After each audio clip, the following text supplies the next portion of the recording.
Mesdames, Messieurs, bonsoir et merci de votre fidélité à Nyota Télévision dans l'actualité de ce 14 mai 2013. Ce procès en flagrance qui s'est ouvert à la 6e région militaire. 4 officiers sont poursuivis pour détention illégale d'armes et munitions, violation de consignes et également tentative de vol d'armes de guerre.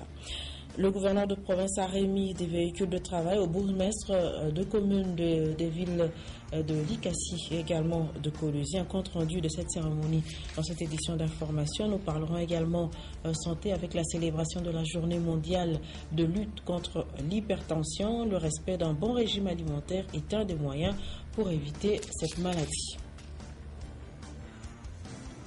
Mesdames, Messieurs, nous ouvrons cette édition avec ce procès en flagrance qui s'est ouvert ce mardi 14 mai 2013 à la 6e région militaire. 4 officiers sont poursuivis pour violation de consignes, pour détention illégale d'armes et munitions de guerre. Je vous propose ce commentaire d'Edouard Kankou.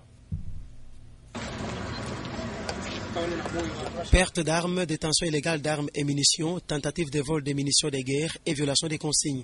Ce sont là les 4 chefs d'accusation retenus par le ministère public à charge des 4 officiers de la 6e région militaire. L'audience en flagrance a débuté ce mardi 14 mai 2013 à la 6e région militaire. Tout a commencé par l'identification des prévenus. Il s'agit du capitaine Mukonkole, chef des bureaux ordonnance, le lieutenant Ladi Moma et le sous-lieutenant Faustin Kengo. Après la lecture des infractions retenues à leur charge par l'organe de la loi, les effets saisis ont été présentés au tribunal. Il s'est agi d'une arme AK-47 avec 29 munitions, 491 munitions dans des caissiettes, 12 cartouches 9 mm, un sac de couleur verte avec des effets qualifiés de gris-gris, 3 téléphones et un peu d'argent et autres. Quand la parole est accordée au Conseil de la Défense, ce dernier sollicite une petite remise, étant donné que le corps des défenseurs judiciaires est éprouvé, laquelle remise a été acceptée par le tribunal, et le major Gabriel Chungu, président du tribunal, fixe la poursuite de l'instruction pour le mercredi 15 mai 2013. Nous compatissons, le tribunal à son tour aussi compatit au malheur qui frappe le corps des défenseurs judiciaires, et continuer à siéger, c'est comme si même nous ne serons jamais morts. Alors que nous tous, nous sommes appelés un jour à se retirer de cette terre des hommes. Comme il en est ainsi, la remise sollicitée par la défense pour enterrer le défenseur judiciaire qui est décédé est accordée. Et l'audience pourra reprendre demain. Demain, ça sera toujours ici. Après la suspension de l'audience, les prévenus ont été ramenés à leur lieu de détention et tout le monde a pris rendez-vous dans 24 heures.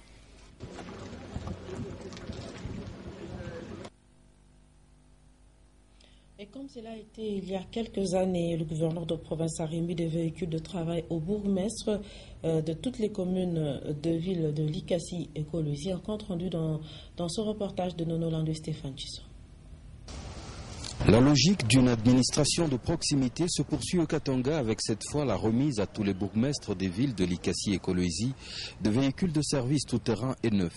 Il s'agit des communes de Dilala, Manika, Chituru, Likassi et Panda, dont les bourgmestres se sont retrouvés ce mardi 14 mai 2013 au gouvernorat de province pour recevoir des mains de l'honorable Moïse Katumbi Tchapoué leur tout premier véhicule de service. Voilà, monsieur le ministre, on avait d'abord pensé à la ville de Lubumbashi. Je crois que tous les bourgmestres de la ville de Lubumbashi sont véhiculés.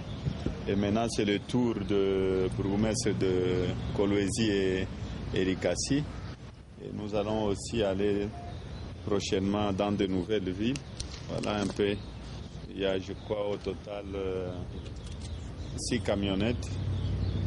Donc 4x4, j'espère qu'ils vont bien garder. Ce n'est pas pour prendre le charbon dedans, c'est pour aider la population de Likassi et de Kolwezi. Merci beaucoup, monsieur le gouverneur.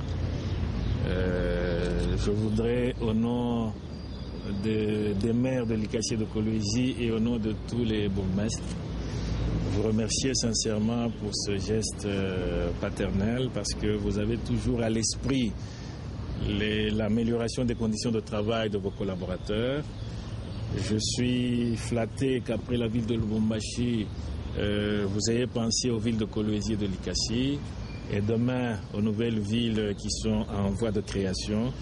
Je voudrais vous promettre que je veillerai personnellement à ce que ces véhicules soient utilisés en bon père de famille.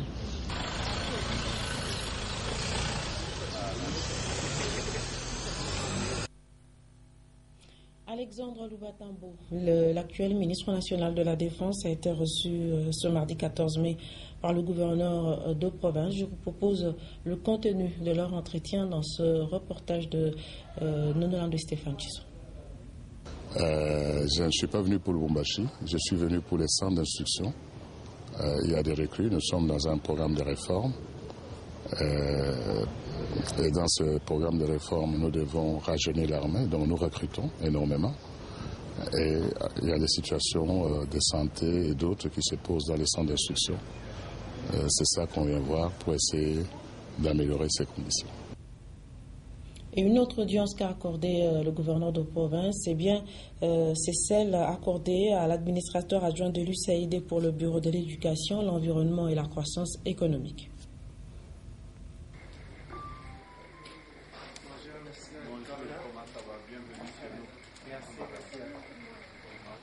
We had a very good meeting with the governor and talking about ways to assist his very good efforts to improve education in the province. Nous venons d'avoir un bon entretien avec le gouverneur et pour savoir quelles sont les bonnes actions qu'il veut mener pour l'éducation dans la province. It's clear that the governor is working very hard to try to improve education for all children, especially girls in the province. C'est très clair que le gouverneur fait de grands efforts pour l'amélioration de l'éducation des enfants du Katanga, et spécialement les filles. And the people of the United States are very interested to help the people of Katanga obtain good education and improve their lives. Et le peuple américain est très content et est prêt à aider le peuple congolais pour améliorer l'éducation, pour une bonne qualité d'éducation au Katanga. Un mot de santé dans ce journal, c'est avec la célébration ce 14 mai 2013 de la journée mondiale de lutte contre l'hypertension. Et les conseils des médecins sont les mêmes. Observer un bon régime alimentaire diminue les risques de pouvoir contracter la maladie. Jean-Paul Malimba. L'augmentation de la tension artérielle provoque chez les êtres humains une maladie très mortelle, surtout en Afrique, appelée hypertension, dont la lutte est célébrée le 14 mai de chaque année par l'Organisation mondiale de la santé.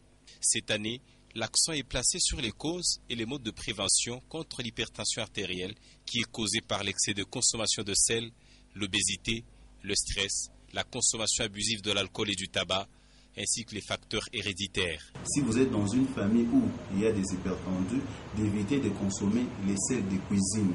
Il y a d'autres sels qui n'ont pas comme les sels de fluor et les sels d'indigène. Là, ça ne peut pas prédisposer à l'hypertension artérielle. Donc, évitez les sels de cuisine, les sels contenant le sodium, et puis éviter la consommation de graisse où il y a trop de cholestérol de mauvaise qualité, puisque ça se dépose au niveau des vaisseaux et ça peut augmenter l'hypertension artérielle. Donc les sels, les graisses comme l'huile de palme, le margarine, le charcuterie, tout ça, ça prédispose à l'hypertension artérielle. Faire des exercices physiques légers, entre autres la marche à pied, pendant le soir, même pendant 30, 40, 45 minutes où vous marchez à pied. Nous disons qu'il faudrait aussi éviter les stress, les situations de stress. Nous voulons aujourd'hui attirer un peu l'attention de la population pour les sensibiliser sur ce qui est l'hypertension artérielle, puisque ça tue nos parents, ça tue nos enfants, ça tue nos femmes et ça nous rend très très pauvres. Il est donc conseillé aux hypertendus et à toute personne d'équilibrer son régime alimentaire, de s'adonner aux exercices physiques et de consulter régulièrement le médecin pour contrôler sa tension.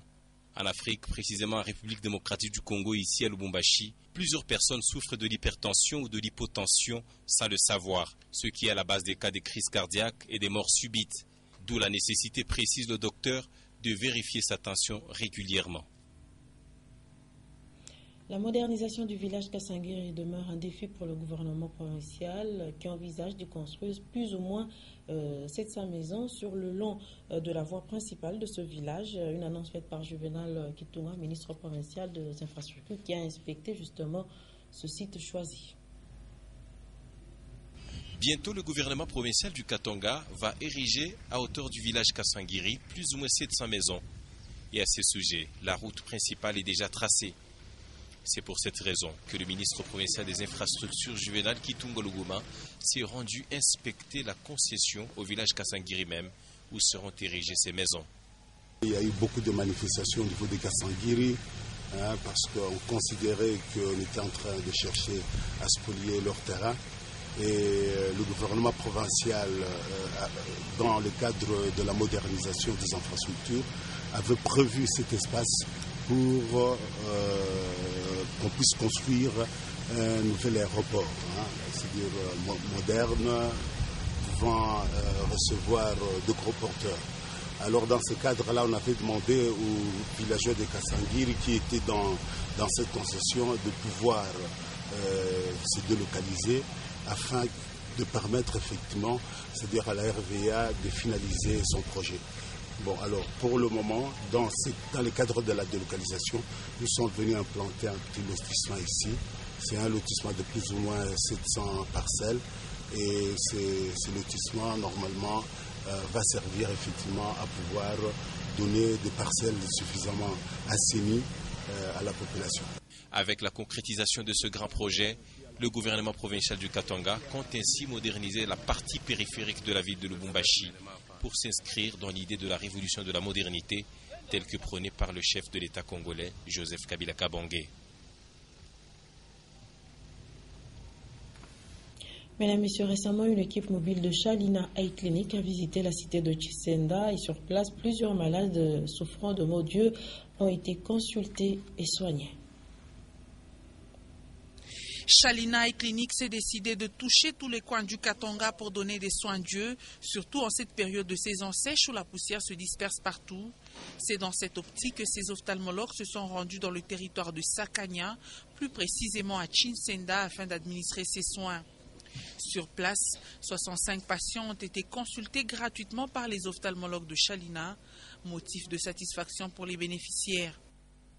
Nilikuwa mgonjwa wa macho, jicho langu sikuwa najua kama jicho langu ni ligonjwa, ila kwa msaada wa Shalina waliniona tu kunibeba na kunipeleka kwa msaada tu pasipo hata kulipa. Niko nakula na lala mzuri. Kumbe hivi Mungu Mwenyezi anajua kuopoa watu wake. Ametutumia watu wa kutuokoa na kutulinda. Salamu sao na zifike mbele ya Mungu na wote wanaotumika ndani wa Mungu wabarikiwe ndani ya hospitali hii. Les cas nécessitant une intervention chirurgicale ont été acheminés à Lubumbashi pour cet effet. Et pour Tshisenda, 3 personnes seulement ont été opérées. Magumu inianja jicho moya inakawa sana. Mshikuwa na mawazo sema itangalia. Pale bandugu ba Shalina verifika kwetu bananibeba kwa bule kumfikisha huku hospitali ya Shalina. Banaopere na hapa sasa mimi naona très bien, ina changé, haina savile ilikuwa hapana. C'est de cette façon que la polyclinique Shalina veut protéger la vue des Katangais pendant cette période sèche. Et c'est ainsi que s'achève cette édition d'information. Je vous rappelle que dans l'actualité de ce 14 mai 2013, nous avons évoqué ce procès en flagrance ouvert ce mardi à la 6e région militaire. 4 officiers sont poursuivis pour détention illégale d'armes et munitions, de violation de consignes et également tentative de vol d'armes de guerre. Et retenez que le gouverneur de province a remis ce mardi des véhicules de travail au bourgmestre de commune de la ville de Likasi et Kolwezi. La cérémonie a eu lieu ce mardi au gouvernorat de province. Et nous avons parlé également santé avec la célébration ce mardi de la journée mondiale de lutte contre l'hypertension. Le respect d'un bon régime alimentaire est un des moyens pour éviter la maladie. Très très bonne suite de programme à tous. Au revoir.